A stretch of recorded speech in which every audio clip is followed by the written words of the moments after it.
Okay, in this video we're going to draw the graph of the derivative of this curve, which is just a graph tracking its gradient at every single point.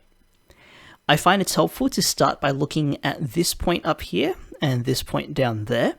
And the special thing about these 2 points is if you were riding this roller coaster from left to right, you would be going straight across here. Neither uphill nor downhill at these 2 points, you'd be going completely horizontally. So we know that for the purpose of our gradient graph then, these 2 points should correspond to a gradient of 0. And that sort of gives us a couple of landmarks, so to speak, that might be helpful as we draw the rest of the graph. Okay, so back to the beginning now, at the far left.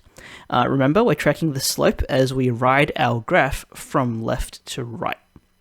At this point, we're going super steep uphill, so we'll put our gradient somewhere up there. Okay, we're going to keep track of how this gradient changes as we travel. So as we ride this roller coaster, we find it gets shallower, which means the gradient decreases all the way to 0 at the top of the hill we saw just before. And then we're going to turn and start going downhill, which means our gradient, the orange curve, has to go negative. And we've paused here in the middle because this looks like the steepest downhill drop we're going to get. At this point, we actually start to shallow out again. We're not going to get any steeper going downhill. And so what happens to our orange gradient graph then? Well, it's still going to be negative since we're still going downhill here, but the size of this negative number is going to get smaller as we shallow out again. And it's going to make its way toward the other 0 that we saw before. And then we're going to turn back to moving uphill, which means our gradient goes positive, and it will get steeper and steeper forever, which means the positive orange gradient will get increasingly big.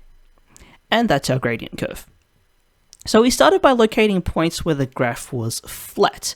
These corresponded to gradients of 0, and that was probably helpful in giving a few checkpoints to aim for. Just some anchors so you know you're doing the right thing. And then it was just a matter of tracking whether we were moving uphill or downhill and how steep. Uphill means positive gradient, downhill means negative. Now I'm sure you know this, but often I see people caught out by this, right?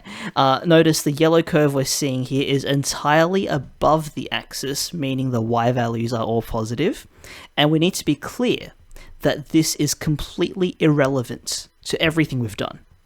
Because what we're asking for here is the gradient, the derivative, and the gradient does not care how high or how low the roller coaster is. It only cares about how steep it is and which way it's going. Okay, so really, this yellow curve here would have produced exactly the same derivative because while we've shifted all the y values, we haven't done anything to affect the steepness of the curve at any value of x. Okay, but in any case, that's how we draw a gradient function, or what we like to call the derivative. So thanks for watching. See you around.